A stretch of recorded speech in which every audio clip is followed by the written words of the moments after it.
Hello and welcome to the Car Care channel. Welcome to a very special video today. Folks, we have Mark and Jack from Savagegeese. They don't need an introduction. They are awesome friends and just, I'm a little bit starstruck here because I actually watched their channel. I love it. Today we want to talk about a very important subject, guys. Are you ready? What is the future of the automotive industry? I mean, things are kind of all over the place. Folks have a lot of mixed opinions about everything, and I could not find more suited, brilliant guys to talk about this than Mark and Jack. In today's video, we're going to answer some questions that are actually inspired by comments that you guys put on the channel. I went through them and kind of compiled a list of questions that we're going to answer here. And guys, thank you so much. I'll start this from the beginning. Thank you so much for coming in. Thank you for joining us on this video. Without further ado, let's get right into it.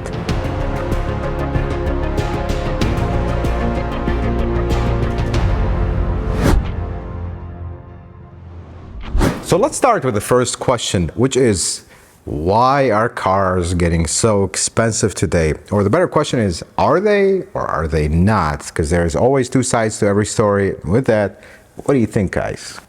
Gentleman first.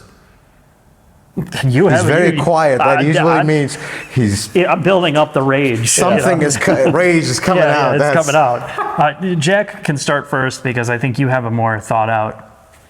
I will... Look, I am fully aware that the MSRP of cars are extraordinarily high today.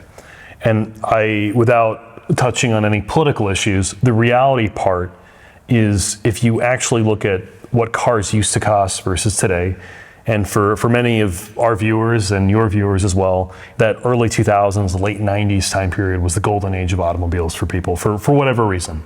And if you look at how much cars cost back then to today, cars were more money when you factor in inflation. And I hate to pull out my phone because I can never remember these exact numbers, but as you've warned me, if I'm off by any numbers, I'll be burned at the best that we can. All right, 1999. A Civic Si was $18,275 before destination. That in today's money is approximately $35,000. That is several $1,000s more than that car costs today. A car that I know you love, the Lexus ES, today starts at about $43,400.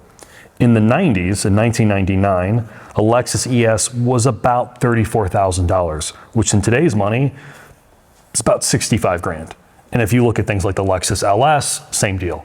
That car, proportionately to inflation, what money was worth, cost more back then than it did today. For a variety of factors, money's not worth what it used to be. And I think, it's hard to tell that to somebody who is struggling. But the reality part is, cars don't actually cost more than they used to. It's just things are a lot more money today. Cars are a lot different than what they were used to be. Yes. That is one thing. I mean, how do you want to elaborate on that point, Mark? I know you and I agree and disagree on that point. Yeah, I think I'm probably more aligned with this gentleman here. Is I think there's two parts of cars in the expensive cars. If you look at like a Euro NCAP video, they did one, I think it was like 7 years ago. They put a 98 Corolla in a crash test against like a 2018 Corolla or thereabout. And that's we're not even talking about TNGA-C, like a modern platform. You put those two cars together and the original 90s Corolla is like, you're dead. You're dead hitting another Corolla. Yep. So you have to look and the factor in how much advancement's been put in these cars, and the fact that I owned a 90s car. I bought a 98 Civic because I was tired of, I didn't want to do anything, right? I didn't have to do anything. I went to California, got this car back. I knew it was going to run forever, and then I got T-boned in it. And that really woke me up to the whole, some of the older cars are better, they last longer, you can fix them. But when you're driving around now in an average of a 4,000-pound vehicle, some of these cars are pushing 5,000 pounds now. You get hit in any 90s car, you are dead. If you're not dead, you're maimed. You're not going to be walking. So again, I think there's this argument of, why do cars cost more? The safety systems, the safety structures are a lot more advanced than they used to be. The manufacturing and the material choices that they're using are far more advanced than the older cars. And I think a lot of the technology to build those cars out and the factories are much more advanced. There's a lot of cost that goes into it, along with the reality of the safety equipment is is insane, really, when you look at it. You know, we're looking at these new cars, millimeter wave sensors, front and rear, ultrasonic sensors, proximity sensors, like inside and out. I mean, all of this technology that's there to try to improve safety, prevent people from just crashing their own car into somebody else. These things start to add up along with the technology add-ons that are now become a requirement. The brands tell us all the time, they can't sell cars unless they have infotainment. Like, they're not going to sell a car if their infotainment's bad. It's like top of the list. It's not how much horsepower, what type of repairability it is. Like, it's a lot of these factors that people seem to not think are real, but really are a driving factor for the most of the public buying these cars. And it keeps moving it up and up. You know, you joked around about your Yaris back there, right? Like, bare bones. Simple car. Simple as they come. Pull a dashboard out in 30 minutes or an hour, whatever it is, if you're not good at it, right? You can't sell a car like that in today's economy, at least in the United States. It does not check all of those marketing boxes that will get somebody into it. Now, that may change as the economy changes, but right now, it's the driving force is a lot of this tech that keeps moving it up. That's my opinion on it. My argument is the tech, though, that drives a lot of these vehicles is now so cheap to manufacture that it's not adding a screen to a car today is orders of magnitude cheaper than it was in 2008. The manufacturing processes behind these vehicles, while they are using more expensive materials, the manufacturing process to get these cars down the line has greatly improved in efficiency and the fact that there is less headcount involved. Right. So the actual cost to the manufacturer, where the cost used to be a mix of manufacturing and materials, now they've maybe skewed less of that cost to be the headcount to put together some of these vehicles and more of the actual materials and the parts. Well, and to your point, the reason why their cars are prospectively cheaper now than they used to be is simulation and design tools in the computing world really were coming into their own in the early 90s. They were there in the 80s, but they were so archaic. 90s, you started seeing design being driven on computer, and now you could literally design a digital clone of a car before you crash test it, before you do any aero testing, before you do anything. Those cars are in the digital domain, so the development costs don't have to be extreme. They're just literally building it to validate that it matches their simulation data. And I think that's the other thing that's accelerated tenfold in 10 years as well, that's also helping to drive down costs. That's the industry side, right? I want to know from your perspective, because you're dealing with the reality of people that actually own these cars now. It's one thing to say when they're new, but when you get them, it's a totally different story, I'm assuming. So here's the thing. I actually a believer, and I agree with Jack, that yes, cars are actually, they're not even just cheaper. You have a lot better cars than we used to have. So that in itself, we're not even factoring inflation only. The cars are a lot better. CR-V from 1999 versus a CR-V today. They're not even the same car. Yeah. The cars are getting bigger. That's the other thing that we're seeing. But from a consumer standpoint, not talking to people and seeing people that they have an old car and they want to, okay, this is the end of the road for this car. Let's go buy a new one. When they go and look, this is the general perspective I get. Okay, but I don't want all these gimmicks. And this is a majority of people that actually drive cars on the street. You have people going in and okay, we love the safety stuff. We love the improved kind of design and everything. And the cars are safer today than they were 5 years ago, not even 10 years ago. But people are seeing way too many gimmicks in cars. Number one, you said about the infotainment not being something you can buy a car without, because that's a number one factor. People actually don't like the distractions. They still don't like the distractions. Like, yes, the infotainment system is important, actually a requirement, a federal requirement that cars have a backup camera, and that's one of the easiest ways to do it, to integrate it. But people don't want the gimmicky stuff. And I hope I can give a few examples here. The ambient lighting and then the fancy LED lights. Well, all that adds a lot of cost to cars. And the biggest thing behind the cost, people are not just thinking about, okay, well, this is how much this car costs. We're going to pay that, and when we're done, repair is the problem.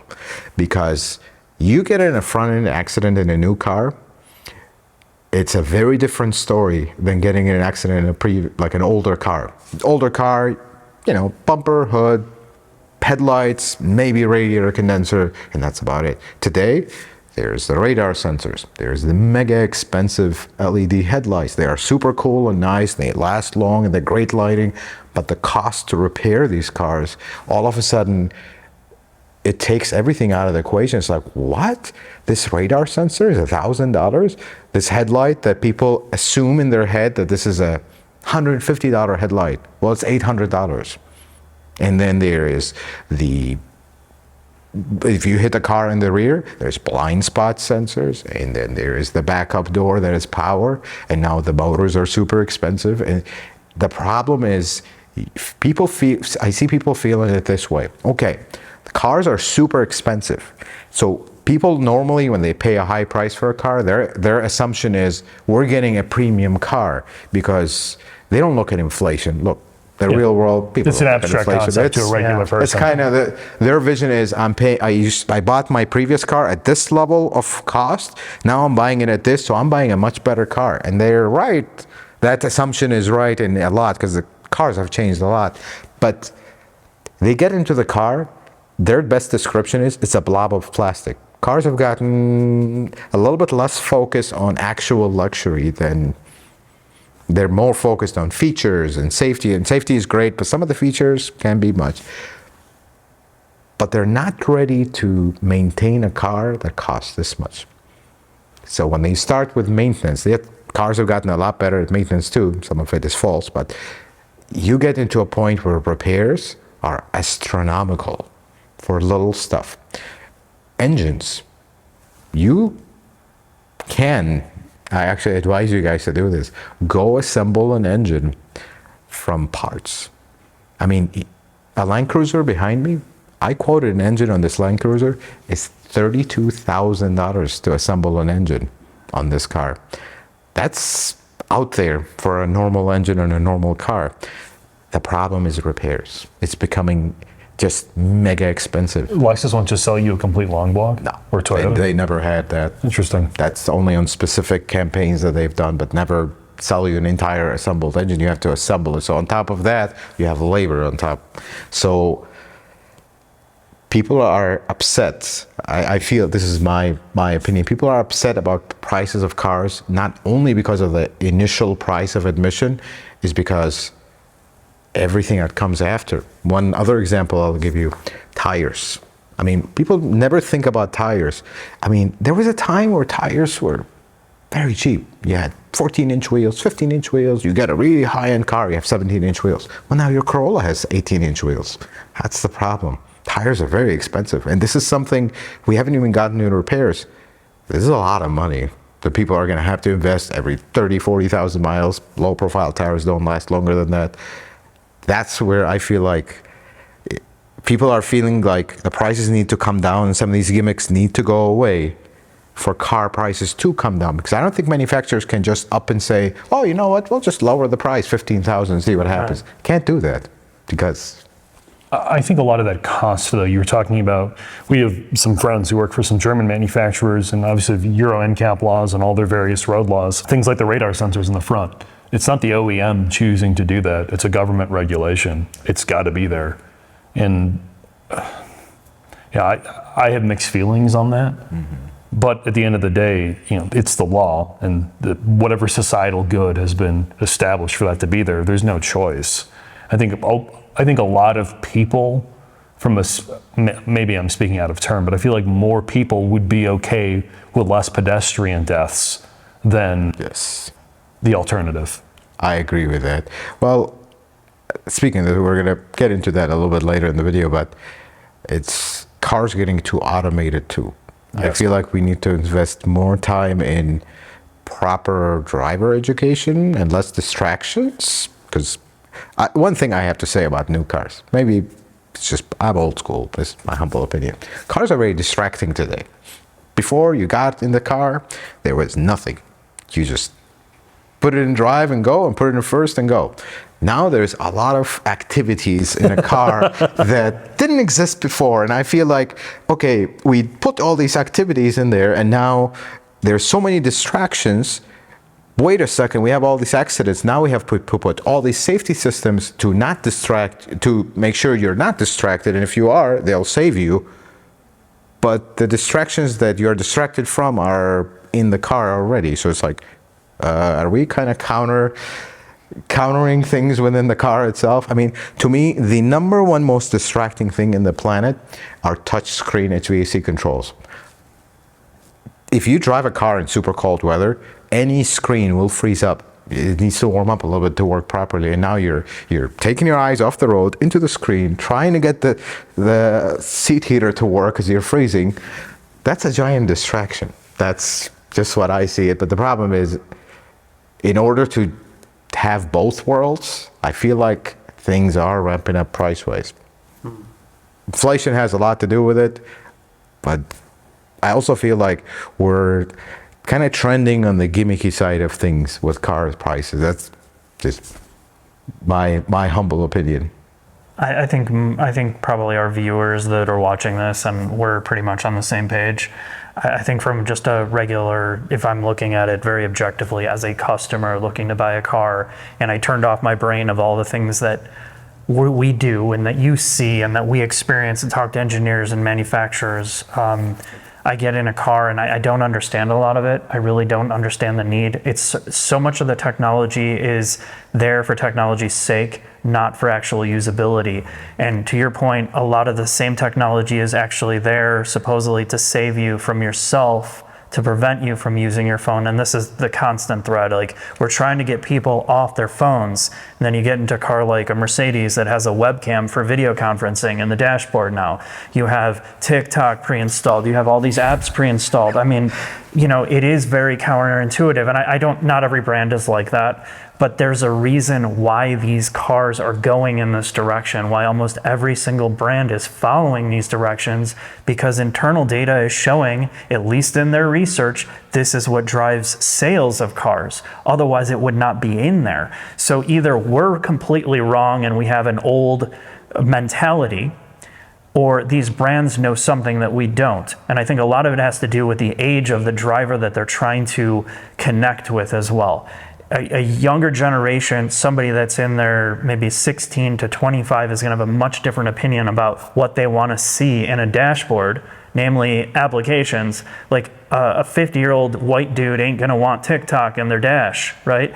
But if you're 17 to 20 years old and you're getting in a car for the first time and you see that, you're like, I can watch videos on my car. This is amazing. Now, can those people afford those very cars? Can those people afford a $70,000 Mercedes? I will tell you no. So a lot of it is counterintuitive, and I think they're trying to figure out what's working and what's not and what to include. But at the same time, you're struggling with the two worlds of what do people really need from their appliance car to save their life, and what do they need to get from point A to point B without going broke to buy the car, let alone keep it on the road long term, where you get in just a small 5-mile-an-hour accident that costs $4,000, or you do any repair bill. Now, I was wanted to ask you, like, what's an average repair bill on a modern car that's out of warranty, 6-7 years old, for basic electronics or some minor work compared to what it used to be? Is it crazy expensive? Yes, parts are getting very expensive because the same time that car prices are rising, parts prices are not rising, they're tripling. Oil prices. We keep it as simple as maintenance. Oil prices are, I mean, I literally have to change my prices on oil in the shop every week, every other week. They're just up, down, up, and they double, the increase doubles for percentage-wise, and then they drop a little bit, then they double again. And it's trending up. Sometimes I write estimates to people, and it's like, oh my God, like I feel so bad. This is so high. But at the same time, it's like, well, I'm not making up the prices. This is what I have to sell these parts for because this is the MSRP. My labor is the same, but it's like, ugh. Example, there was a time where I considered any brake job over 300, 350. Most people, this is what most people assume that a brake job should be. At a dealership level, 350 is about for an average car. Average car today is $500 to $600. You get into some of the Lexuses. So my shop only, we work on Toyota, Lexus. I don't know about others. You get into the $800-900 for a regular car, and we're not talking about some performance anything. Of course, that is expensive. That is a lot. Right. That's something you're gonna have. That's just, we haven't even gotten. That's, I don't consider that repair. That's just maintenance. Right. Things are getting very expensive. It's a consumable the other good side. at that point. Yeah. How to follow up, because it's not something I think about often. When you take a 2018 something like an ES, and you compare that to a 2005 ES, have you seen the prices to repair both cars increase at the same rate? Or are the older cars still very cheap? Like to basic, repair? like alternator fix or a water pump or like your traditional repair services. Is there a generational price difference between new car versus old car and difficulty between old car and new car? So the thing with Lexus is, and this is kind of takes us into a different direction with this, old Lexus cars, they are built like tanks, and their parts prices will reflect that. So they're expensive. Yes. Okay. But they were not this expensive. They're getting even just astronomically expensive compared to the newer stuff. The newer stuff, because they're not built as heavy duty as they are.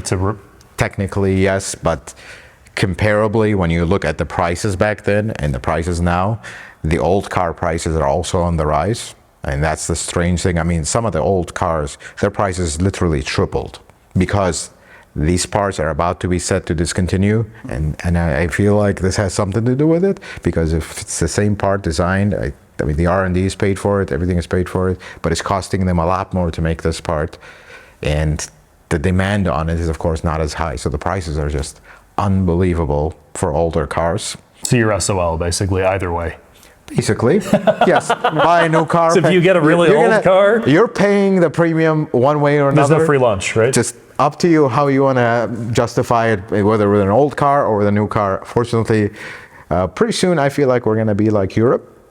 I mean, in the United States, I am an immigrant myself. In the United States, we are very privileged that owning a car is a simple process. That's not the case anywhere else in the world, because the driver's license itself costs a fortune. It is not a simple thing, especially in Europe. It is not a simple process to get a driver's license, and owning a car is a mega expensive proposition. I mean, it's a privilege there. Here it's viewed as a right. It's a right, and it's a beautiful thing, honestly. Yeah. But now the prices are rising here. You go to some parts of the world, a Corolla costs the same as an Lexus LS, because of taxes and everything else and importation fees and whatnot. So we're starting to feel that here, but prices here are a lot less than anywhere else in the world. So there's good and bad to everything. Silver lining. Silver lining. Yeah. It's not all doom and gloom, I guess there is.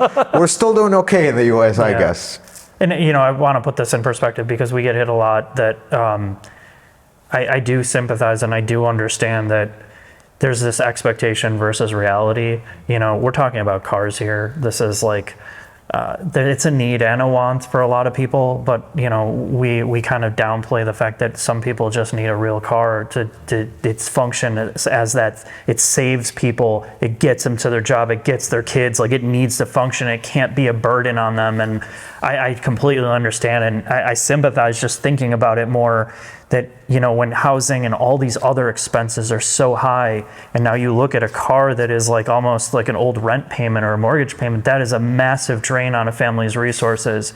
So that expectation where a car is no longer cool, it's a burden, it's a different conversation to have. And I think, to your point, I don't know what you do. I don't think there's a way to fix it where we're at in our place in this country. I don't think there's like a public service car with like, hey, here's a perfect like 90s style car that's cheap to repair, easy to fix. There's a downside to that. You know what I mean? Like, I don't think there's an answer, but I do sympathize. And I think you get an Aria for $100. Oh, right. Yeah, you get an Aria for $100. Right. Until the charging station comes down. Yeah. We'll talk about that in a little bit.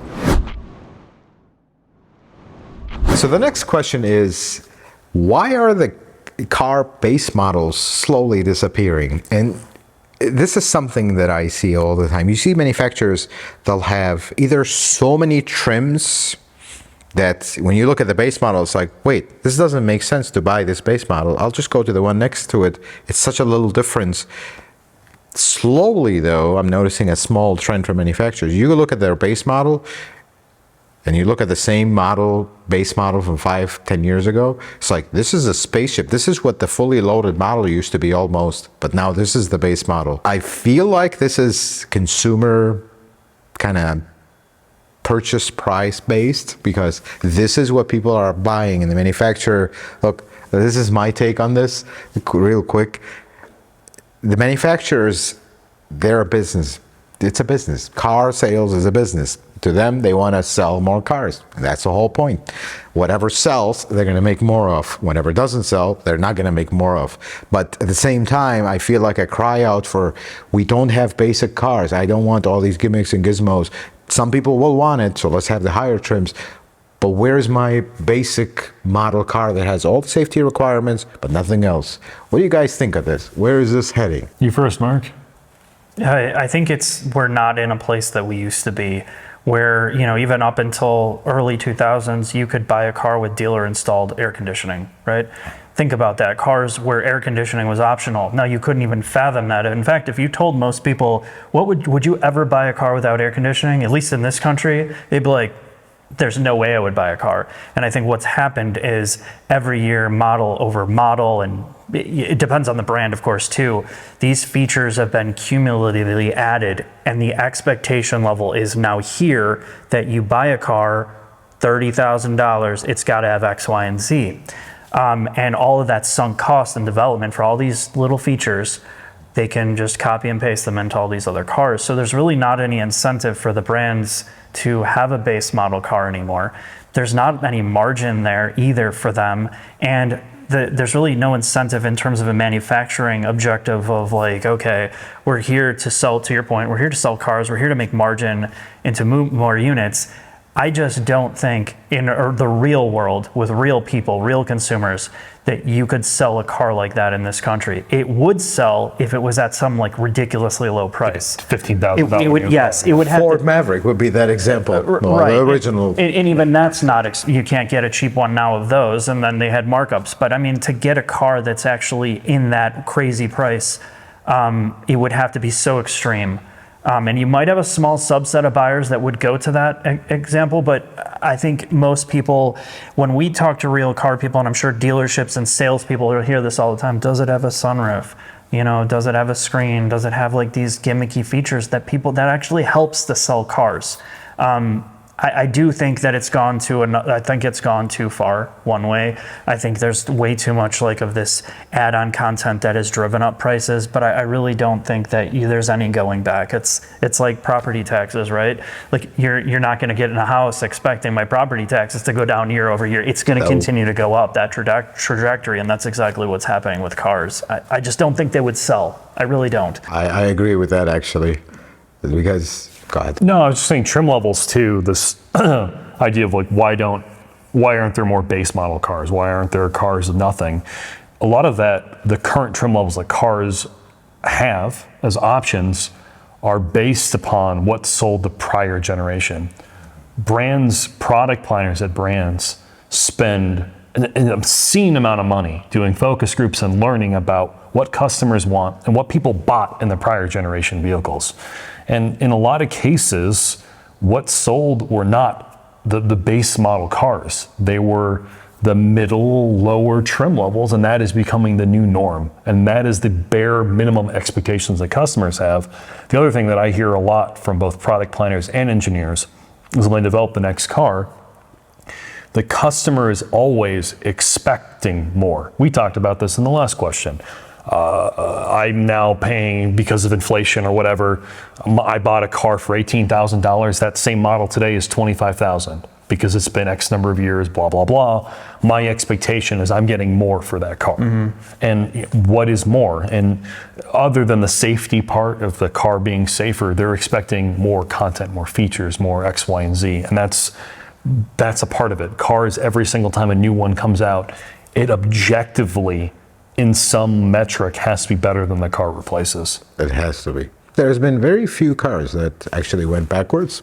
In an objective performance metric. But generally, I think cars have gotten so advanced, and our requirements of their safety, of their features, of their conveniences have gotten so high that the base model became, like, the base model from today has more features than the top trim from 10 years ago, to a point, because this is what people are buying. This is what people want.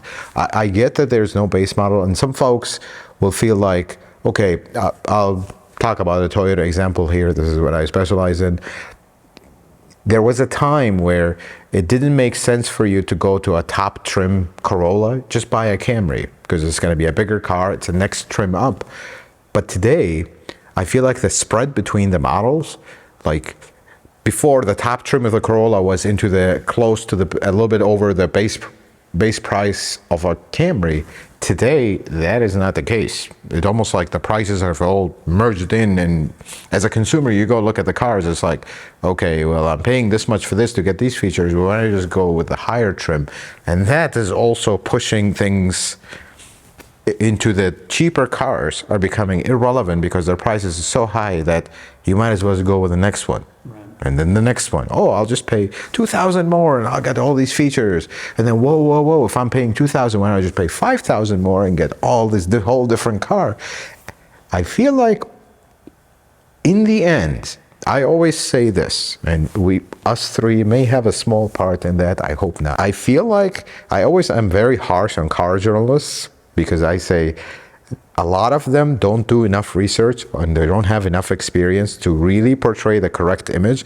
They'll just be wowed by a car without any substance, without any experience, without really digging into the car and getting to know what's what. People are using these reviews and listening to these journalists say things about cars, but unfortunately, so is the manufacturers. Because when people look at a review online and they go look at the car and it's like, yeah, that looks great, but then they buy it, and a week later it's like, all these gimmicks were not cool. I should have not spent my money. And when the first monthly bill comes in, it's like, yeah, we're in trouble now.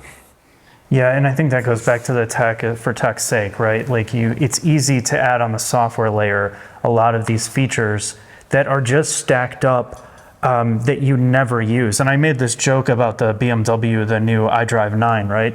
When you actually, all OS aside and performance aside, when you drill down the menus, I was saying it's like an old JRPG, like the old role-playing games where you have to explore the whole town to get to the ends of it, and that's what it's like navigating these menu structures. You never get to the end of all the submenus of all the submenus, and half the features in these cars that they're putting, at least in infotainment, you'll never even know they're there, let alone... The first day you buy the car, you will go through all of them. Right. And then that'll be... They're not, half the stuff's not even, there's no purpose to it other than just being there. But most of that, to be fair, is on the software layer.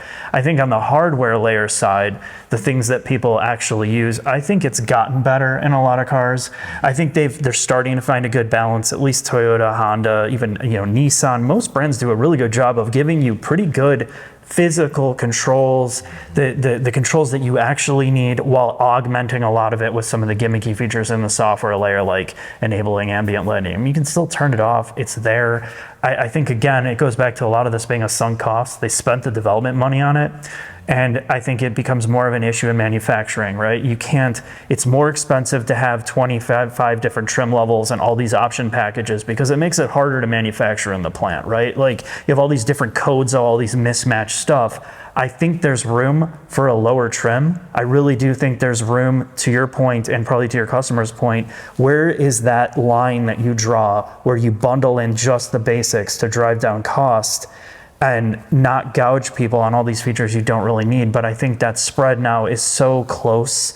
When you're adding $1,000 on to have like some better features, people are going to spend the $1,000. Namely, when you can finance, and that's what's keeping this all alive, is that financing today allows people in this country to achieve the unobtainable. And that's why people can afford $40,000, $50,000 cars or even more, because you can spread those payments out so far. 84 months. Yes, and you can have all these features today. And that's what's the driving force. Now, you dry up financing and you make people have to put down 20% or 40% or 50% on a car. cars will automatically go from $50,000 down to $20,000 again, because people would not be able to afford that stretch. But we're giving people free money. So what are people going to do? They're going to take the free money and get all the features. I mean, it's set up for these brands to be able to move that type of product out. And I think that's why you're seeing more and more of it. It's just perpetually getting bigger and bigger and bigger. So this is, speaking, adding to your point, I'll add a little bit of a mechanic flair or shop owner flair to that. Normally, what I advise people is when you finance a car, you want any big maintenance or big repairs to start after you have paid off the car. Most car loans used to be 5 years. You buy a new car, it's 5 years. At the 5-year mark, you can Your warranty expect runs out. warranty runs out. Now you're on your own if you didn't buy any extended, which is fine. But now potentially you're going to need tires. Now the car has 50,000 miles, average 50, 60,000 miles. You're going to potentially need tires. You're going to potentially need brakes. The first fluid maintenances, whatnot, are coming up. Now you're not having a car payment and the first set of repairs. But when you go 84 months, you're going to be doing both at the same time. And it really burdens folks. And when they come in and the prices of repairs gotten so high, that starts to set in. But if you would have bought a car you can actually afford comfortably, it's one thing if you can stretch your limits of your budgets and buy a car. That just because I can maybe stretch this doesn't mean you should. It comes back to that as well. Well, they're giving you the ability, they're giving you the tools to basically hang yourself with. It's the same thing with like all the safety stuff. We're giving you the tools to fix these problems that you have in your life. Like you can be safer, you can have more car. Who wants to be a peasant and have, how could you drive around without a panoramic sunroof? How could you possibly? Don't get me started on that. I do not like. But I mean, to the common man. Take it from my Tundra, I don't want it. I know, but we're like a different breed. To be fair to the average consumer, they don't know this. And how can you possibly know out of the hundreds of models that are available which cars are junk and which aren't when they're all marketed and very similar on paper, right? Like look at all the feature sets. I mean, they're all copy and paste jobs of every single car. They all have to have the same things. But as a regular consumer, you're not going to go in and know that your 18-inch tires are now $400 a piece. Yeah, no one sits you down when you sign the dotted line. No one before that sits you down and goes, all right, you just bought a new Civic. This is what everything's going to cost you. Yeah, your adaptive damper's $350 versus $100. The people don't have this knowledge. It's not easily accessible, and it's not even easily accessible on the internet. I know you're trying to do that, raise awareness, and I know there's other mechanics trying to show this and repairability, but it's a small thing, and the average person has no idea to even search for that. But I will put this on the average person though, because I come from a different generation. I'm an immigrant to this country. I mean, if you wanted to learn about something back in my childhood, you had the library and you had the encyclopedia book, Britannica, whatever the book was. Today, in 2024, stop on your phone. If you want to find something, you have everything available to find it. But the key word is you want to find something. That's the part where I feel like, folks, I guess we'll do this the mechanic way. Power to the people. You got to demand what you want. If you want the prices to come down of cars, you got to buy only cheap cars. Buy cheap cars, and manufacturers will take notice because they are in the end in the business of selling cars. But if all they see is folks buying the expensive cars, and when they put something cheaper and kind of on the more basic side, nobody buys it, well, why are we making it? And when I say nobody, they'll be like we were joking off camera. They look at the majority. The trending sales. We talked about, would someone buy a car with no air conditioning, roll-up windows, and no screen? Sure, there are people that would buy that, but not enough people where the manufacturer is going to want to spend the money to add the complexity down the line of their manufacturing plant. And then there's still, even with cars like that, there are things they can't change. You have to have a backup camera. That's federal requirement. You have to have the safety systems. That's common. Some of them are actually already required. You have to pass these stringent crash testing. Cars, speaking of crash testing, I mean, even if you take a base model, cars today, people will look at accidents and are like, oh my God, this car's all mangled up and it's done. Actually, that's exactly the point. You want the car to sacrifice itself to save you, not sacrifice you to save itself. That's the whole point. And that used to be the case with older cars. I'm going to end this section with one question to you guys. Speaking of gimmicky features that are just ridiculous. Massage seats. What do you guys think about it? Most of the time they're terrible. In certain luxury cars, they actually work. Oh, did you get the MDX Type S, anyone? No, not yet. Not the Yeah, I newest think one. that one would change your mind if you're against it. Because Okay. it's third. I'll take you up on that. Yeah, I think you really appreciate it. I mean, is it necessary? No. Is it kind of like, is it a gimmicky feature? Yes. Is it going to be a nightmare to fix in 5 years? No, the seat's going to be like $5,000. Absolutely. Yeah. Well, $5,000. That's 10 years ago. Okay, That's okay. 10 years ago, Mark. That's 10 years mean, ago. the bottom bolster then. That's a seat that's a manual seat for a Camry. All right. This is. I used to own a 2012 S550 Mercedes S-Class. It was one of the early cars with massage seats, a proper massage seat, as you're referring to. This is my assessment owning a car with a massage seat. I used that thing every single day for the first 10 days.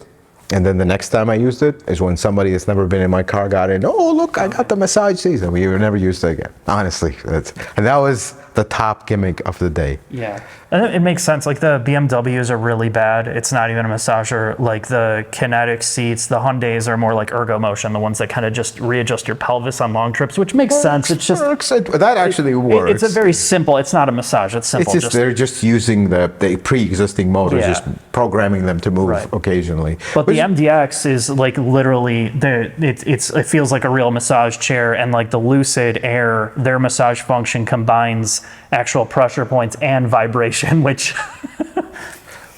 is a real joy. It's a lot cheaper. Again, another mechanic move. A lot cheaper to buy one of them chairs from Costco and just do it at home. Right. We want to drive. Again, Well, again, that's the you get too uh, relaxed. Now you're not focused. Yeah. Which is going to take us actually to the next section: luxury cars. So let's look at the other side of things, and this is where things get pretty interesting.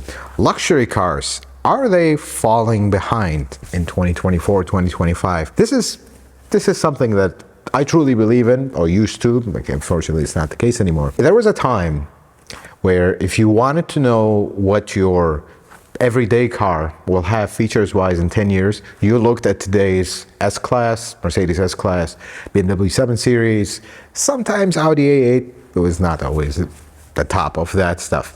But you looked at the innovation from these cars today, and you knew that in 10 years, your everyday car may have some of these features. That's not the case anymore.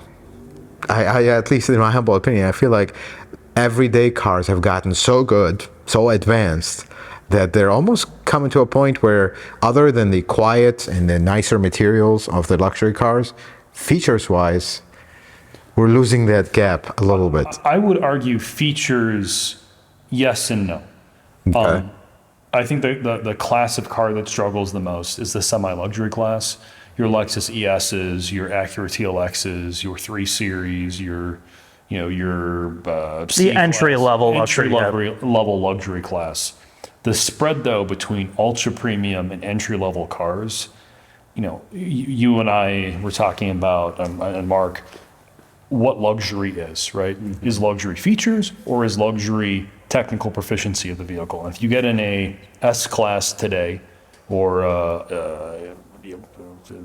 7 Series, Series, the ride quality, the nimbleness of the car, the actual sophistication of the suspension is on another planet from a regular Camry, for example. There is a huge disparity between the way an entry-level car drives and a luxury car. And I think that gap is still very prevalent. And as we talked about, the struggle that a lot of these engineers have and why everything's so complicated is the expectation is the next one's going to be even more sophisticated and even more complicated than the old car. That said, cheap cars today, or entry-level vehicles like a Civic, are as good as they've ever been. So the gap is still there. The gap, I think, is largely in suspension kinematics, interior build quality, and quietness, more so than the ambient lighting. And use of electromechanical systems. So things that you don't see trickle down to regular cars and mainstream luxury cars. So you don't see rear steer, You don't see adaptive sway bars. You don't see some of these 48-volt systems that are being in like regular commodity cars. You don't see, well, you're starting to see it more, but like air ride. Thank God for that. Yeah, no, honestly, but you Just have to Or say predictive dampers. or predictive dampers, read-ahead technology. Again, they're almost there, but that's going to make it. Door actuators, electronic doors that open up for you. Like a lot of the, to be fair, that's a lot of gimmick stuff too. But I think to Jack's point, when you look at some of the higher end vehicles, the use of like carbon composites and ring structures, there's a definite difference in body structure compared to like even as great as a Lexus ES is this current gen before they probably are going to mess it up. It's one of the best riding, most quiet, like in entry level luxury cars with using steel everything, you know, steel coil springs, on a Camry platform. yeah, on a Camry. I mean, it's amazing what they did for that price, but that's very small. Like there's not a lot of those examples. the gap is closing. Yes. This is what I see though. To your point, Jack, you look at the new S-Class, but if you look at an S-Class from 10 years ago, and then you look at an S-Class from 10 years ago to the one from 10 years behind that, there was a huge departure from 10 years of S-Classes. But you look at the last 10 years of S-Classes, they have not increased as much as you I would think they're expect at the diminishing them. return point. Yeah. Yes. But they That's- have WebEx, they have YouTube, they have TikTok. It's on this where they're trying to differentiate is on the software side. I mean, honestly, I know Yes, but I it's feel stupid. like that is a lack. This is, I guess, the big word that I'm going to throw out there. I'm going to get in trouble for it. The peak of innovation. We're arriving at that Yes. with luxury cars because I am old school. To me, a luxury car, I don't care. Shut off the screen. That's why I love SC430s because you can actually put a little thing and cover all the gimmicks. But true luxury, in my book, this is the only thing that should differentiate a normal car, everyday car, from a luxury car, is the opulence. Honestly, that is one, to me at least, this is my opinion, this is one of the top things. Does this car make you truly feel special? Is it insulated? Is it quiet? Does it have top quality materials? Does it feel like a surreal experiment? I feel like today you have to get into kind of the level above that. You get into Rolls Royce and Bentley and that level of things to really feel like, wow, this is on an entire different planet. Because I'm sorry, you get into the new S-Class. Yes, it's quiet. Yes, it has a lot of features. But the first panel you touch and the first creaky, cheap plastic that it makes, it's like, oh my God, this is really bad. Yeah. This is not keeping up. Of that, but the new 7 Series, as much as I hate the way the i7 looks on the inside and all the gimmicky screens, it's well put together. I think this round, the 7 Series takes it definitely over the S-Class, I think, in my opinion. Yeah, and I think the luxury game is different to your point. I think you do have to go up to very, very expensive levels now to get that boutique feeling, opulent interior with very special materials that you can customize yourself with, not just LED light bars stuck everywhere, like actual directional light, things that are thought about in terms of cabin geometry, the material process. You're going over 200,000 now, or 200,000 plus. I mean, everybody bags on BMW, and I'm not an apologist for that brand, but when you look at the XM, which to me is one of the worst things they've come out with, but when you look at that interior, the headliner, right? Like the headliner, the way it's like, it looks like it's handmade. There's like these subtle nuances of opulence that are very good that brands do very well, but other brands are overly now obsessed with tech over that. Particularly And, cheap, yes, like yeah. the entry-level luxury. Right. To further that point, I'm not sure if you've driven the current generation 400 volt or 800 volt Porsche products with active ride, which he has. I have not yet. I have. That level of competence in that electromechanical system and the suspension is the most impressive electromechanical system I've experienced in any car. I'm sure it'll be a nightmare to fix in 4 usually. years. Yeah. But you can drive, as I did, 186 miles an hour on the Autobahn, slam on the brakes, and there's no brake dive. You can launch the car. There's no squat whatsoever. You can open up the door. It lifts the car up like 5 feet, so it's easy to get in and out of. It has essentially what they call a helicopter mode. So when you drop a wheel in a big pothole, you don't feel it. The disparity between that and a 5 Series, which is a very good driving car, is enormous. You compare the disparity between that and a Camry, it is on another planet. Yeah. That's what I mean between luxury But and they're not tangible things like you're mentioning Mercedes, like ABS, like some of these core. We used to have a lot of big deal stuff that you will see in 10 years in other cars. Yeah. I mean, to your point, Jack, I haven't driven that Porsche system, so I can. it's in the You know, title. I don't have a first-hand experience, but something like that in 10 years, can I find that Oh, in no, my you're camera? not. There are certain features. That's a rich person sports There car are certain thing, yeah. features that you will not ever see become kind of the mainstream. Right. Like Mercedes Airmatic, it's one of the most sophisticated systems. You're not going to see that in regular cars. But if you go back in time, ABS, airbags, stability control, double pane windows. I mean, that's also slowly going away. The level of insulation and the level of material use and the way that everything is put together, the build quality. I mean, look, we're not going to go Rolls Royce on this thing and put no plastic at all. That is not realistic. All the cars Right. should have plastic somewhere. But it doesn't have to be a cheap, crackly, horrendous looking plastic that in 10 years we're not going to take from it. We're going to actually start putting duct tape on it to keep it together. I feel like the luxury car market, even at the higher level, is peaking with innovation. Yes, they are innovating in things that are, wow, this is so great. But then when you really live with them for a while, it's like, is it? Do you think it's just because the thing that a lot of people don't think of from a viewer perspective is anything you see that's new today is technically old, and that the development of that car started 5, 6, 7 years ago? So it's reacting, you're seeing the reaction to a decision made half a decade ago. Yep. So- And things have just kind of, the last 5 years, I feel like, has been a fireball of change in the car industry, where all these designs that are from 5, 6, 7, 8 years ago, they already became irrelevant. They haven't Yes. even come out. There is, though, another flip side to that.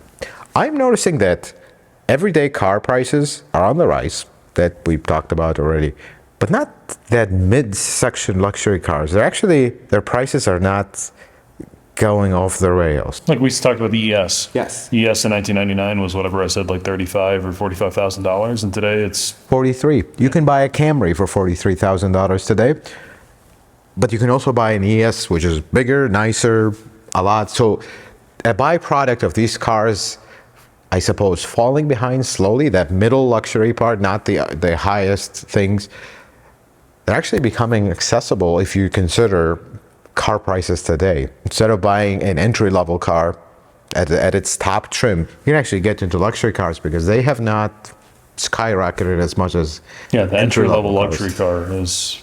I mean, there was a time where if you're buying a car for $40,000, that was an event you're going to record in your bucket list. Yeah. Today, that's everyday cars. You buy a minivan for more than that. But to get into an ES, which is a based much almost nicer 40 car. grand. Yes. Yeah, things have changed. Let's put it this way. Unfortunately, you're on 40. But there's good and there's bad about the luxury car market. The bad is the innovation is not as it used to be. It's a little bit slowed down. It's no longer a cosmic shift, to your point. Yes. I don't know what's next. I'd be curious. I mean, some of the drivetrain technology you're starting to see from luxury cars filter back into cheaper cars. Mm-hmm. You know, when I remember 48 volt things, 48 volt systems in high-end luxury cars are now in more basic regular commodity vehicles. So some of that, Luxury cars can keep that. I know, but that's what I mean. Some of that technology, for better or for worse, is starting to filter down, but it's not the cosmic shift that it once was. I see. I appreciate some of the luxury stuff a lot more. Obviously, you don't want to own it long term. I think It's a that's disposable it's more of a disposable good. You buy it because you have the money to buy it, and you don't care, right? That's what it's designed for. Somebody that wants this level of product, whether it's badge, prestige, XYZ, all these features. But I think, when you get in them and we get to drive all these things, it's changed my perspective quite a bit. Like, I look at the benefit of these cars as they also are depreciation princesses. Like, Yes. we've driven some really cool cars that I look at now. The depreciation used to take like 4 or 5 years before they're affordable. Now you can buy $100,000 cars in 2 to 3 years that are half the price in the $50,000 range. And once you drive those at that price point, like, man, I am not going Yes. back to some regular car. You know what I mean? That's the problem. General warning to the public, because that is a point I 1,000% agree with. X7 or Don't. an X5 for the price of a RAV4. Yeah. You're like, Yes. I'm going to drive an X5. Yep, you're kind of stuck. That's the problem, because once you get off that car, because it's already about to bankrupt you with repairs, and you get into okay, I'm not doing this again. I'm going to buy a sensible car. Right. You buy that sensible car, and it's like, oh my God, this is a horrible experience. Don't do that to yourself. There's one thing I'll say. Usually, people that buy the ultra expensive cars new, first, I don't think they watch our videos. I don't think they do any research. They just fling a check and let's go. There's a story I want to share with you about this. We were at a car event. We were looking at, I don't even know what the car is. It's so above not even my dreams. Rolls-Royce electric car. I don't know what it was called. Spectre. There you go. So somebody was discussing, but the range is this. How are you going to take a road trip in it? Step before. That you fly instead. He was talking about, but the range is not long enough if you want to take a road trip. I remember the rep from Rolls-Royce just standing there listening to him, and she just looks at him and goes like, people that drive this car, they charter out. They don't drive it on long trips. And it's so true. Yeah. You don't go buying a $200,000 car and think about, but it's going to depreciate. But it's going to be unreliable 10 years from now. They don't care. People that buy this car, they simply don't care. In the luxury car space, Yes, in that upper, ultra. It's not an aspirational purchase. People who buy a $150,000 sports car, it might be their forever car. They're willing to park their money in it, but for a luxury car, it's just on to the next one. I think it's starting to change, and I may just be off base with this, but I was thinking about, because I'm kind of like interested a lot into the modern technology with electric cars. I think some of it is definitely needed to replace some of these horribly complicated internal combustion setups are just thrown together. Not all of them, but a lot of these brands are going to go variable compression Nissan engine. Yeah, I mean, dude, yes, 48 volt, mega complicated Mazda inline six disaster. Exactly. Some of these things. So when you really look at what some of the electrification can do, it solves a lot of these problems with potentially, assuming all the electronics work, getting rid of the complication of this. So I was mentioning like the iX, right? People hate the way that thing looks. But when you look at the quality of the interior, the materials used, and like the body structure, these are very advanced cars that are selling for like $100,000. And then you look 2 years later, you can get them CPO'd for $45,000, $55,000. If you can have a warranty for 3 years at the price of like a regular SUV, it's a small buy-in. And some of these cars, like the electric cars, are going to make the used car market a lot more interesting, because no longer are you having to worry about, well, am I going to have this leak? Am I going to have this problem with this transmission or this system? Because there's 25 different systems supporting it for 3 years, whatever your depreciation curve is, and then you move on. So my point was, the price of entry for some of these luxury cars and some of these newer products are much lower now for somebody that's looking to buy on the used market. I think that's one of the pros of where we're at in the economy, is nothing holds its value. So you can get in some of these things with a warranty on top of it if you're willing to roll the dice for a couple of years on it. It's kind of exciting if you are that type of person that wants to do it. It is kind of like the other side of the luxury segment. That's good luck. All right, go buy your iX. My 7 Series when my doors break. Since we're geographically close to each other, we're only like an hour and 10 minutes away. Without traffic. One of the big things out here in the Midwest, or states that actually have seasonal changes like snow and salt, is repairability of cars is a lot different than it would be in like California or some of the states that have more temperate weather that don't rot out. As you've gone along your journey of doing repairability, clearly you're focused on very Toyota, Lexus products. What have you seen in terms of repairability out here how difficult it is to keep these cars on the road, and like what are the things that you've seen over your career that is a blessing and a curse, and what would you tell other people that want to become mechanics? I know there's a shortage too, so how do you get people interested in This is a very I actually used to say a very difficult industry to get in. It's an extreme industry to get in, and it's kind of self-inflicted to a point. Repairing cars is very frustrating because you're underpaid, overworked, and you constantly have to learn things that nobody wants to teach you. That's how it feels. So cars are changing at a rapid rate, and in order for you to keep up, you have to be interested first, which majority of mechanics get so burned out that Yeah, most mechanics say cars. we don't care. Basically, what is going to one day severely disrupt the automotive repair industry is a few words: I don't care. Because most mechanics don't care. They just want their paycheck, they want to feed their families, and they don't want to deal with the drama. And when the next big thing comes up, they have to spend a significant amount of time in education and training and all kinds of stuff. They just feel like, okay, that's it, I'm done. While you go look at other similar industries, you know, some of you will disagree, and that's perfectly fine. Maybe we'll learn something from you. Electricians, they get paid more. They don't have to learn new things every single day.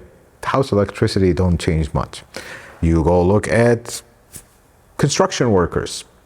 Their job is a lot more physical demanding than ours, but also things don't change at this rapid rate. Yes, you have new concrete technology, you have new this and that, but it doesn't spring at you every single day. Literally, I look at this 80 Series Land Cruiser behind me, and I look at the 2021 Land Cruiser right next to it, it's 200 Series. The vast difference between this car and this car, it almost feels like these are not the same model. They're like complete different planets because of how things, and guess what? This is a 2021 car. You look at the newest Land Cruiser 250, although it's not a direct series replacement. This is ancient. This is like Flintstone car compared to the new one. And the problem is, how do you keep up with things? I have a small advantage and a blessing. Working with one manufacturer, working on one model of car, you start seeing their trends. Once you worked on one Toyota, you kind of worked on all of them. That is a saying. That's the same saying that can be applied to all manufacturers. You get used to their ways. You can see how they build their cars. And you're like, oh, this is what they changed. This is what they changed. But it's not a steep learning curve. So it's going to come to a point where your general shop that works on everything, unfortunately, they're going to have the hardest time because manufacturers do things completely different. There's no standardization other than the OBD2 and some of the safety regulations. Automotive repair in 2024 is very difficult, very complicated, very expensive. Running a shop is not a walk in the park. First, you have your equipment. It's changing constantly. We're just going through an entire scan tool change that is very time consuming, costly, and training on new stuff. You have hybrids, you have plug-in hybrids, and the biggest problem now is we are entering in an era in the automotive industry that manufacturers are back to kind of figuring things out. And the generalization of, oh, you have this one powertrain, copy paste to everything, that's starting to go away. You get the same model that has hybrid, plug-in hybrid. They have the same engine, they have the same powertrain, but there's so much, I call it plugging up of things that they had to do in the background. It almost feels like this is an afterthought. This is an afterthought. For someone that repairs cars and seen how their curve of technology is, it's like, that was a total afterthought. You guys did not think about this. You designed the car, you went for a drive, you came right back, and it's like, this is a complete disaster. Let's plug something in here. Folks, I will just say one thing.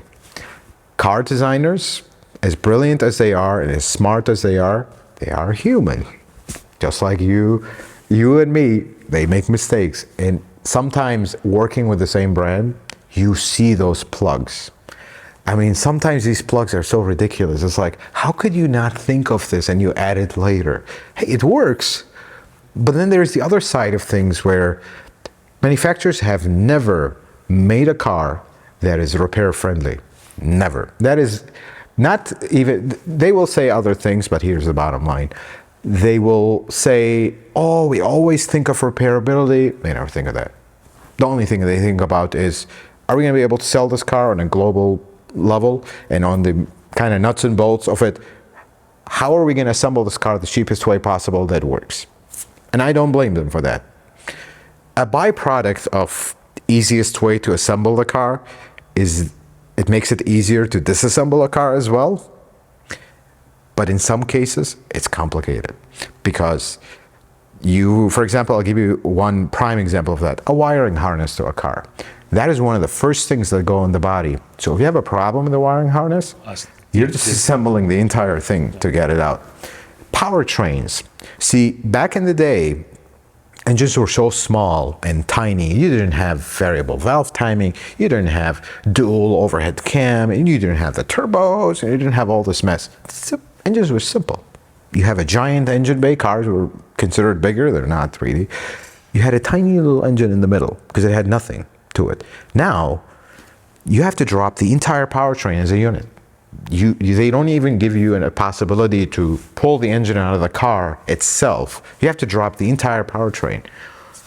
It sounds more complicated than it is, but now it adds more cost. Now, instead of having your simple engine pull in the car, nothing, now you're disturbing so many things. You're dropping the entire cradle, transmission down, engine down, steering down, the whole 9 yards.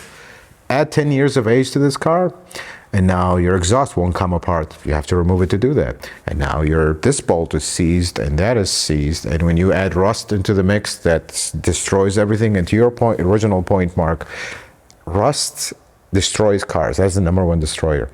Heat as well. See, you get a car from Arizona, for example. You try to disassemble a car for a major operation. Everything plastic is gone. Gone. Sometimes you don't need to touch it, you just look at it and the thing breaks. Connectors, wiring harnesses are the biggest problem with heat cars. I mean, they just come completely apart. And now you're either creating 10 problems that you have to deal with, or you're replacing the entire thing. Because it comes to a point where it's like, my labor cost to replace every single connector that's in my way exceeds how much does this harness cost if it's available.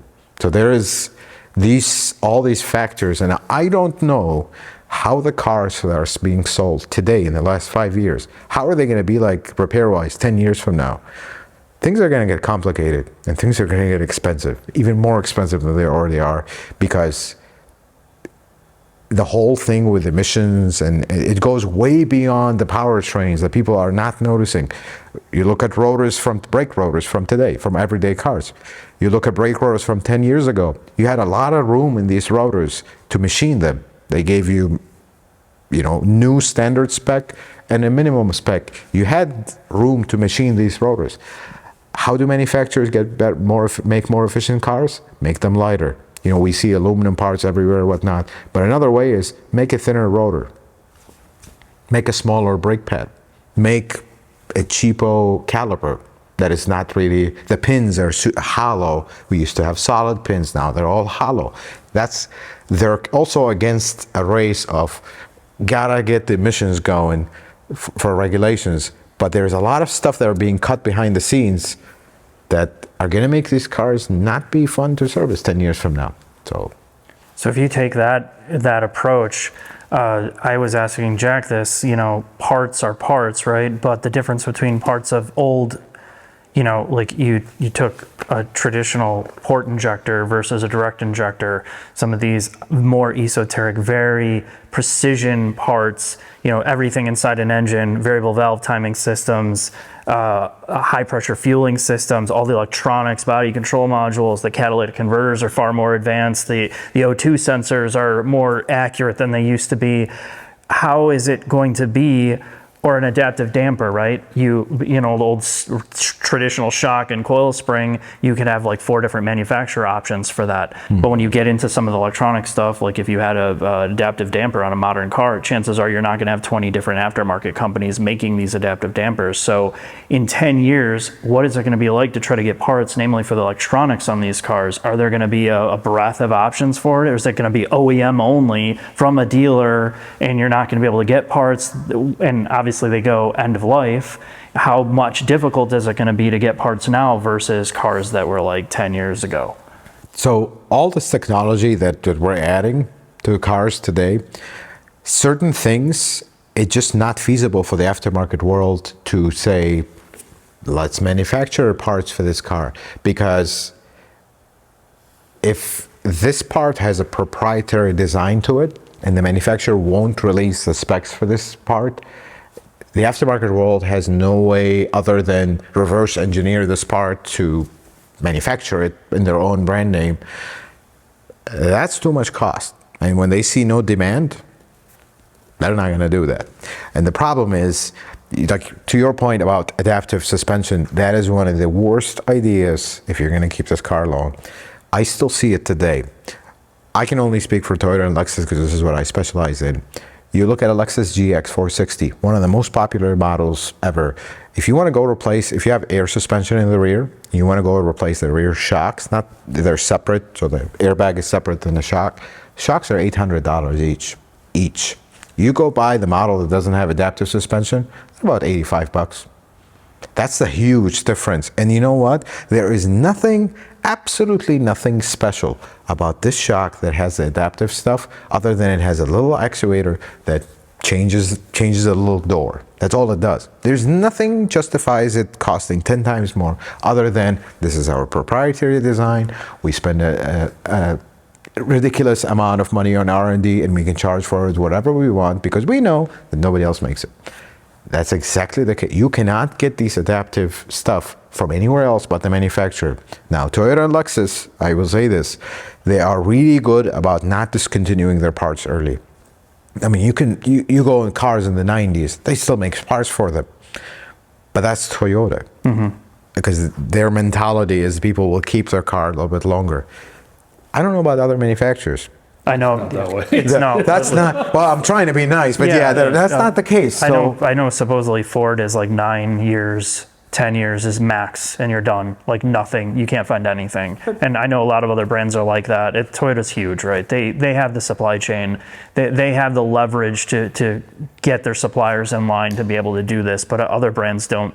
Is not to that level. So that's what I'm asking. Some of these more esoteric parts on these modern cars. Are you going to be able to get the parts? Can you even get them? That's going to be a big problem, especially on specific stuff like you get into the hybrids and plug-in hybrids. Yeah, good luck with that. If they discontinue the part, yeah, we're going back to the point we talked about. Your car has no more AC because, especially on a plug-in hybrid with the heat pump system, they discontinue parts. That's it.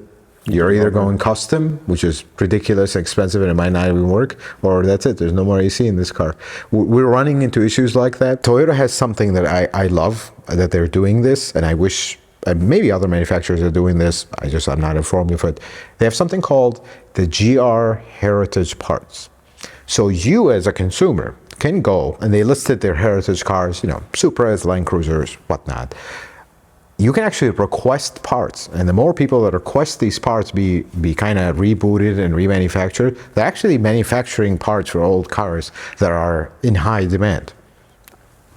Stuff like this 80 series behind us. That's a car you can buy parts for. I wish more manufacturers would do that because there is a demand. Again, it's a business.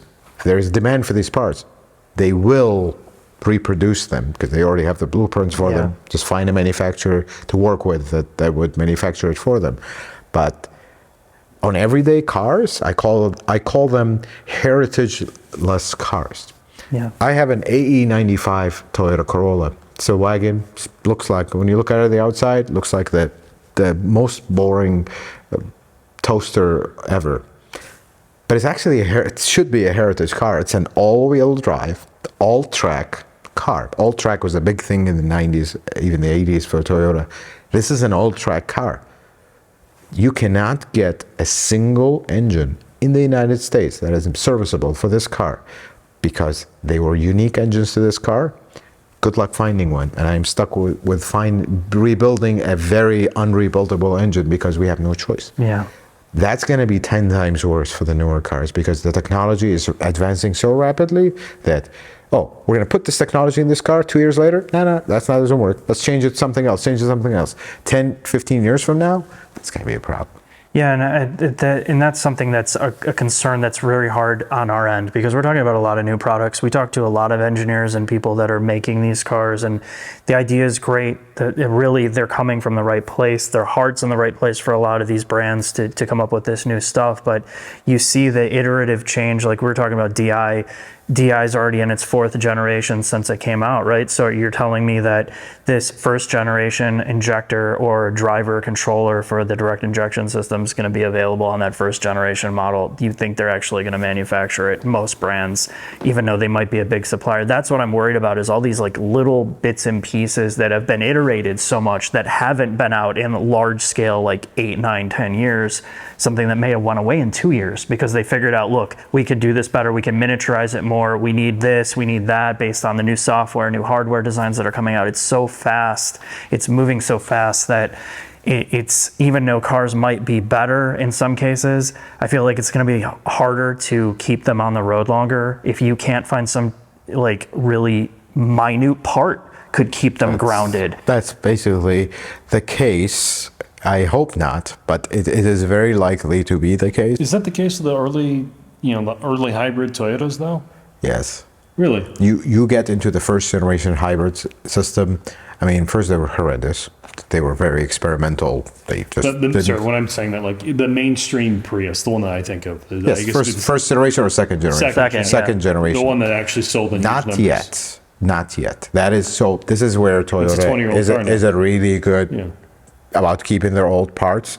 Toyota is usually around 25 to 30 years is when they start heavy discontinue their parts. So that's not a pretty good run. It's a pretty good run, but they do that with most cars. Now here's the thing with I think this is the difference between Toyota and others. I don't speak officially. This is just my observation. They discontinue parts based on demand. So why are we going to keep manufacturing a dashboard, for example, for a 30-year-old car when you can buy a used one that's readily available out of a junkyard? Right. But are we going to keep manufacturing spark plugs, brakes, suspension stuff that are still in demand? Yes. Well, that really goes back to the logistical part that people don't think about.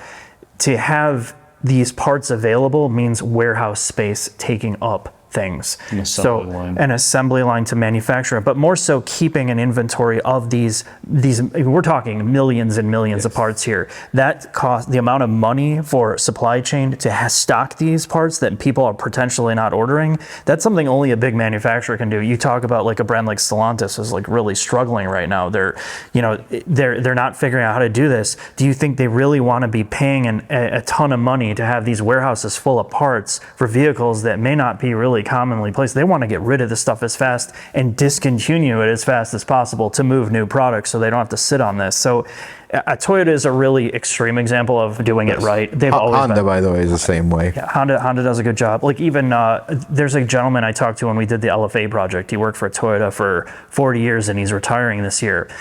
He would get a call from a customer that had an LFA, and they don't stock parts, right? Like you don't just call up and like, hey, I want a whatever part for an LFA. But they will get to this guy and he will call the supplier and place an order, and they will make one part for this one car and will have it delivered in a month.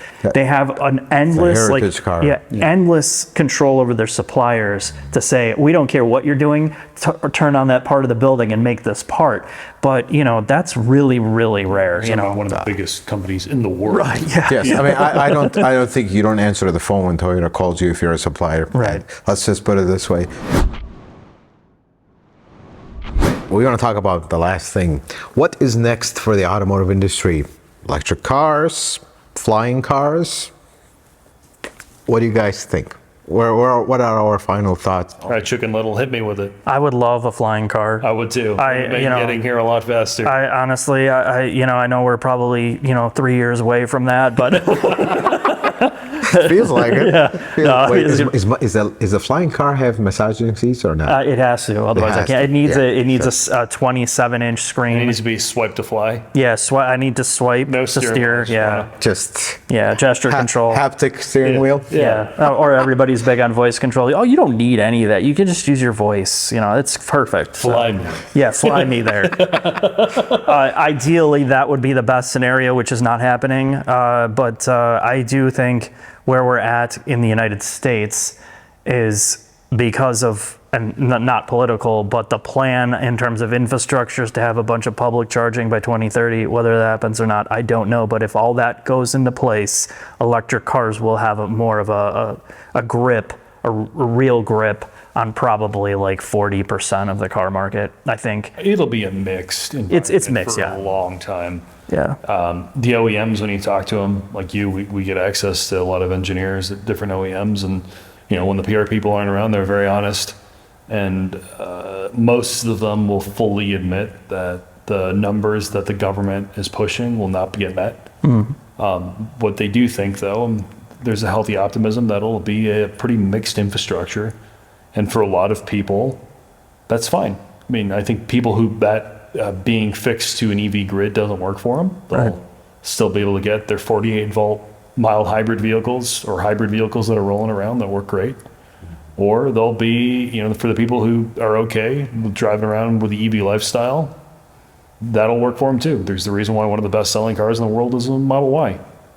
Right? I mean, there's no arguing it is. I think it is the best-selling car in the world, right? Is the Model Y? I don't know. I've heard that thrown around, but I'm not. Anyway, yeah. It works for certain people. I don't think there's a one solution fits all, and I think most OEMs are very honest about it. But it's going to be a mixed environment. That is as honest as I can be about it. At least for the next 20 years, it'll be a mixed environment. Will there be more and more EVs adopted? Probably. Will it make up a larger and larger percentage of the automotive landscape? Probably. But internal combustion vehicles are here to stay, at least for quite a bit longer. I would just to piggyback, and this is all I'm going to say about it, is I say this all the time, there's not a one-size-fits-all solution to every single area of this country.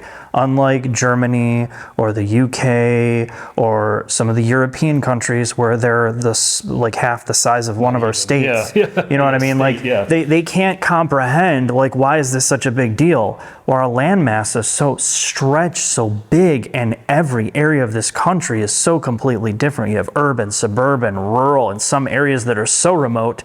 The idea of even having a charger anywhere for an electric car is just not a possibility. Half the people that live in city centers, there's no place to park a car. You don't have a charger for every single car. Makes it very, very difficult for a lot of the electric infrastructure to be here. And that's okay. I think people are, at least in government and even in PR and engineering, it's okay to say that it's okay that not everybody wants an electric car. And it's okay to say that not everybody needs one. Fine. But for the people that can get one, you shouldn't be demonized for wanting one if your lifestyle supports it, because you can see how they will easily replace commodity cars. And we talked about this earlier. Some of the overcomplication of trying to keep gasoline cars on the road just for the sake of having gasoline cars on the road when they're not good, they're just thrown together, band-aided, holes filled just to say you have it, is not the best solution. But I do think majority of this country, it cannot function on an electric car as it currently stands, and I think that's great. Honestly, there's a place for all of it. I hope that there's continued development. You don't take 100 years of engineering and internal combustion and just throw it away. But there are things that are in play that are outside companies' force and our force in terms of regulation and emissions and fuel economy standards and all the other things that go along with that are forcing engineers down the road of creating these very, very complicated systems to keep internal combustion running. A lot of that internal combustion was never designed for that. So you're having to add on these very, very difficult solutions to make it work. And just because you're pouring fuel in it doesn't mean it's good. We drive all these cars all the time, and I just wonder, I'm like, I feel bad for them. I feel bad for the manufacturers and the engineers that have to put these things together. They don't want to do it. They're forced to do No. it. So, Yeah. If it was up to them, we still have carburetors today. Right. And a lot of these engineers that have worked on these cars for a long time, they want out. They literally, the people that have come up through the ranks to develop all this technology, to see it just kind of trickle down to what it is now, they're not excited like they were. They're done, they're out of it, they want to be done. I'm not saying everybody, but a lot of the guys that have been in this for a while, and girls, it's a changing of the guard. And I think we're at that point, that tipping point of where do we go we can kind of see a little bit of what's happening, but I don't think that the solutions for today are necessarily the best solutions for the long term of the automotive world and long-term ownership. They're two different things. There's a lot of here and now mentality about building cars, electric or not, hybrid or not, gasoline or not, stuff that is not particularly the smartest idea for keeping cars on the road long term and for keeping families safe in terms of how much money is it going to cost them to keep them there. Like you were talking about, long loans. Where you're still paying on a loan and then you're gonna have to fix these cars that you can't afford to repair is a very, very scary proposition for people that need these tools to just survive. That's what I'm more worried about, and I think people need to be smarter about figuring out these better solutions for the long term. So I think electric cars, you guys both hit the exact point I think we're gonna agree on here, lifestyle. Electric cars today, do they work? They absolutely work. And we have come such a long way since the first electric car rolled out that you can own an electric car in 2024, 2025, drive it, it works great. It is actually a car you can use. But with that come a lifestyle change. I mean, in 2024, 25, and look, some people, we are car guys, we love our cars, it's like the most essential thing in our life. But to majority of people, a car is just a tool. That makes their life easier. They don't care about it, they don't love it, they don't give it a name, they don't associate it, it doesn't reflect who they are. It's just a tool. We still have people in this time that will do what I call the walk of shame on the side of the highway when you run out of gas, even though there's a gauge and a light and now screens that tell you fuel low and range, how much exactly your range. They'll still do the walk of shame on the side of the highway to the gas station because they ran out of fuel. How is that going to look like when we have all electric cars? That's the problem. It's a lifestyle change. You have to factor in charging this car. And okay, some folks that own electric cars are usually harshest about when we talk about the subject. Well, just charge it at home. What about when you travel? What if you're a traveling person? What if you live in an apartment? What if you have all kinds of stuff for your business in your garage and you don't really have easy access and then it rains, or you're going to run a wire to your car when it's raining? There's a lot of variables in the real world that the folks that currently drive electric cars, they just don't have these situations. There is a lifestyle change with electric cars. I see a lot of people not willing to put up with that, or they simply can't. Case in point, you live in an apartment. How are you going to charge this car? You're going to have to take it to a public charging station. It's time taken out of your life versus filling up your car for 2 minutes and you're gone. That I feel like where there's going to be resistance in electric cars, because electric cars today, they work. There's a lot of really good electric cars that actually get a long range, everything works, and I don't think we have issues there. It's just, but what's next for the automotive industry? I feel like right now, hybrids and plug-in hybrids is a good compromise, and we're seeing a lot of manufacturers dive deeper into that. Some of them are going electric route, but many are making sure they have hybrids, plug-in hybrids, because I feel like that is a good, especially plug-in hybrids. It's a good it's an entry point into an electric car. You know, you're allowed to experience an electric car, but you still have that if something comes up in your life and you need to abort, you have that gasoline engine there. You just start it and go. I feel like this is where we're at right now for just average Joe that doesn't care about cars. But the future is going to be very interesting. I'm still putting all my hope on the flying car. I just have to say that. You remember the movie Fifth Element? Oh yeah. That's my idea of flying cars. Jordan Dallas or whatever his name is. Yeah. The 9-year-old idea of a flying car. I'm still hoping with that. Come on, automotive manufacturers. Let's do this. Flying cars with no steering wheel. That would be nice. Yeah, exactly. I want Voice commands. all run by DJI. Take me to X restaurant, please. I'll just take a nap here. That would be nice. Well, guys, you are the best. Can I get an autograph? Can you autograph my back From Mark. with a? Oh, I want you to autograph my back with a a oily finger from like a wheel bearing. Which one would you like? Wheel bearing grease, engine oil, transmission? Whatever is going to be the hardest to get off, so I can just roll around in bed and ruin my. Wheel bearing grease it is. Wheel bearing grease it is. Guys, going back to the viewers, I feel like we got too excited here. We rambled on for a while. Folks, huge shout out to Jack and Mark from Savagegeese. If you don't follow them, I think you're mistaken. You should, because we touched briefly on this, and I feel like this is a sensitive subject for some. I have an issue with a lot of car journalists that just read off of a pamphlet. I have huge respect for these two because the information you learn from their channel is beyond anything you will see on YouTube or actually anywhere else, because they care. They're smart. You guys are smart. You guys are awesome. You just, I learn a lot from your videos, I'll be honest. And it's a huge privilege to have you on the channel, a huge pleasure. Thank you so much for coming along. Yeah, thank guys, please follow their channel because they're awesome. The best word I'll describe it is underrated. You are missing out a lot, and that is the truth. Thank you so much, guys. Yeah, thank you so much. And guys, until the next video, thank you so much for watching. May the Lord bless you and keep you, and you have yourself a wonderful day.